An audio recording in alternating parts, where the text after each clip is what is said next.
Good morning, class. I am teacher AREISA, and today I will be doing mathematics with you. Before we start today's lesson, I have a song here with me. I'm going to sing the song for you one time, and then you're going to sing the song with me for the second time, right? So the song goes like this. Here I have it. Each number in a fraction has a name. Each number in a fraction has a name. At the top, the numerator, down below the denominator, each number in a fraction has a name. So you think you got that? Okay, so let's go. On the count of 3. 1, 2, 3. Each number in a fraction has a name. Each number in a fraction has a name. On the top, the numerator, down below the denominator, each number in a fraction has a name. Very good. Give yourself a round of applause. So now that we've all sung the song, can anybody tell me what they think the song was about? Come on, don't be afraid. Come on, share with me. What do you think the song was about? Yes, Mark.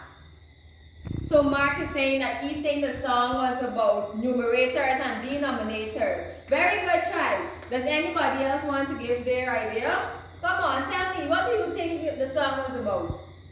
Kieran is saying that the song was about fractions. Very good. Come on. Does anybody else want to share? Nobody else? Okay. So the song was about fractions. Now, has any one of you ever done fractions before? Probably you did it in lesson. Mommy taught you it. Anybody? Okay. So no one knows what is a fraction. Okay, so I have a definition here.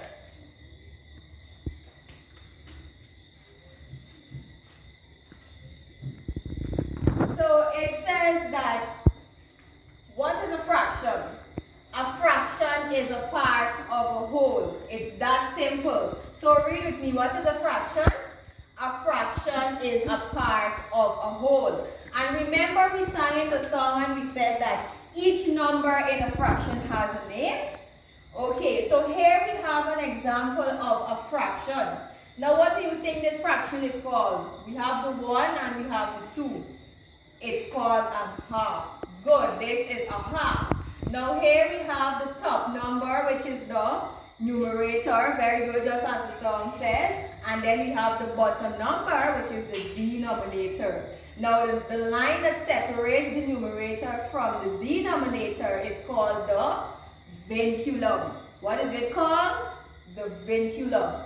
Okay, so today we'll be looking at adding fractions with like denominators. What will we be looking at?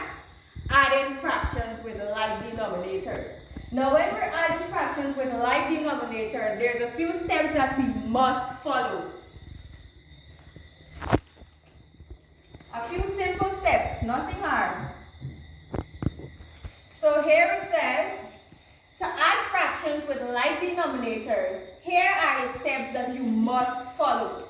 The first step says that we must, read with me, rewrite the denominator. Step 2, come on, read, add the numerators. And the final step says to reduce your answer to the lowest term. So I'm going to work an example for you on the board, okay? So let's say I baked a pizza. Everybody like pizza, right? Yes, the teacher baked a pizza. And I divided this pizza into 4 equal parts or 4 equal slices, right?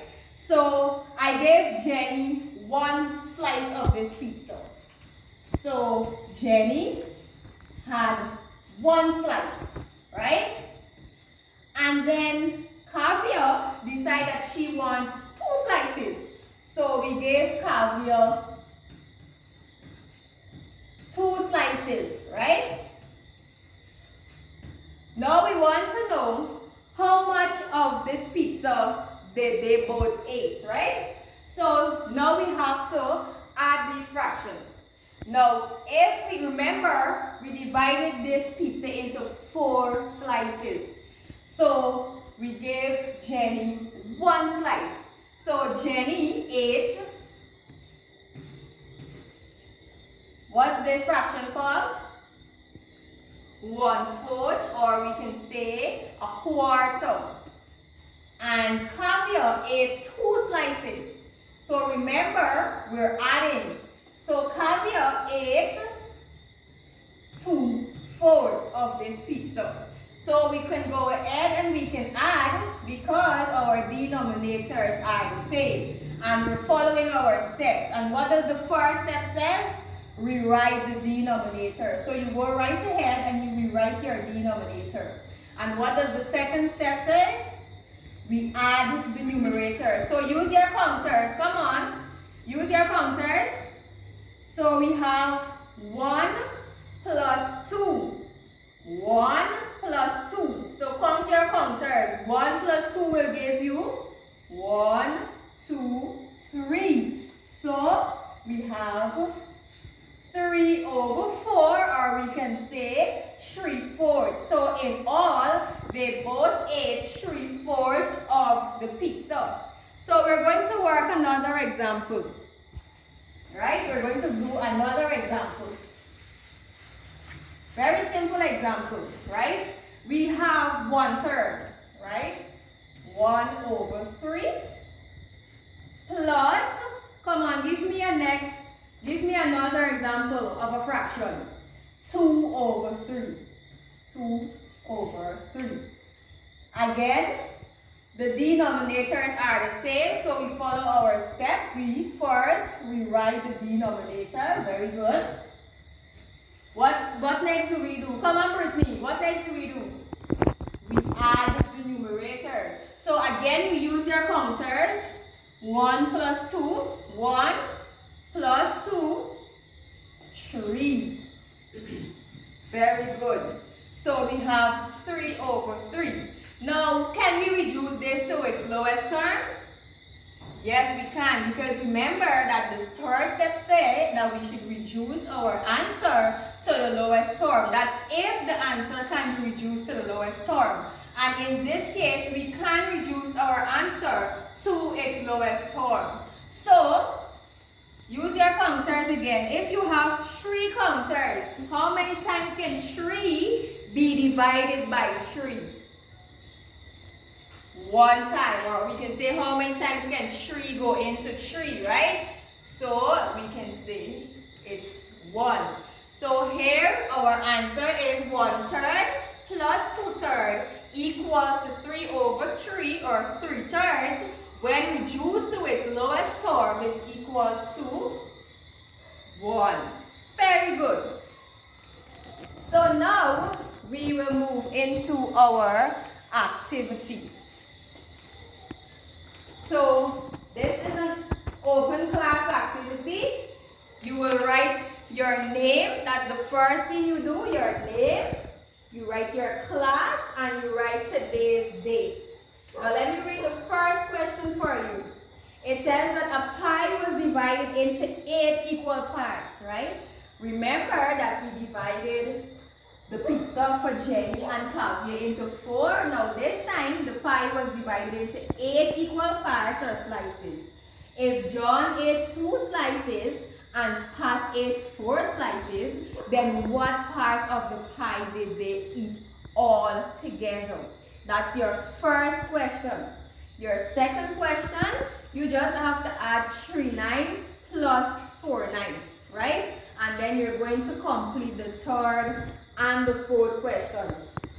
And you have a fifth. So you have 5 questions on this paper to complete. Okay? Pause. Good. So everybody clear with what they have to do? So come on, work up, work up. Work it, work it, work it.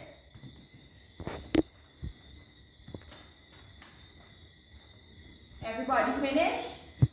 Okay, so I'll just collect Caviar's paper. This is the Caviar's answer, Caviar's work. Okay, so let's work the first one on the board. Read the first one for me, class. A pie was divided into 8 equal parts or slices. slices, what part of the pie did they eat all together? So how many parts was the pie divided into? 8. Very good. So what's our denominator? Our denominator is 8. What part did... Who ate? John. John ate 2 slices, right? So John ate 2 eighths. 2 eighths plus, how many did Pat eat? 4 slices plus 4 eighths. And we go ahead and add. What does the first rule say? The first step, sorry, what does the first step say? We rewrite our denominator. The second step, we add our numerator. So come on, use your counters. 2 plus 4. 2 plus 4. Come on, show me 2 counters. 2 plus 4. 4 counters. Count them all together now. How much do you have? 1, 2, 3, 4, 5, 6. We have 6 over 8. And the final step say that we must reduce our answer to the lowest term. And we have 6 eighths here. Can we reduce 6 eighths to its lowest term? Yes, we can. And what number can we use to reduce 6 eighths to its lowest term? Come on. When we're reducing, we're finding a number that can go into both the numerator and the denominator without leaving any remainder, right? So what number can we use to reduce 6 eighths to its lowest term? What number did you use, John? John said he used 3. So how many times can 3 go into 6? 2. Okay. And how many times can 2 go into 3 go into 8? Exactly. 3 cannot go into 8, so we cannot use 3 to reduce 6 eighths to its lowest term. We have to use 2. So how many times can 2, very good, Kavya, we'll use 2. 2, how many times can 2 go into 6? 3, very good. And how many times can 2 go into 8? 4, very good. So our answer is 3 over 4. So here we say 2 eighths plus 4 eighths is equals to 6 eighths. And 6 eighths when reduced to its lowest term is equal to 3/4. Very good. Very good. So now that you've all completed your activities and you've all grasped the concept, how about we sing our fraction song one more time before we close our lesson? Come on, sing with me. Stand up, stand up, stand up. So let's go on the count of 3. 1, 2, 3. Each number in a fraction has a name. Each number in a fraction has a name. On the top, the numerator. Down below, the denominator. Each number in a fraction has a name. Very good. And that was all for today on adding fractions with like denominators. I hope you guys enjoyed today's lesson, and I will see you next class. Bam. It was easy.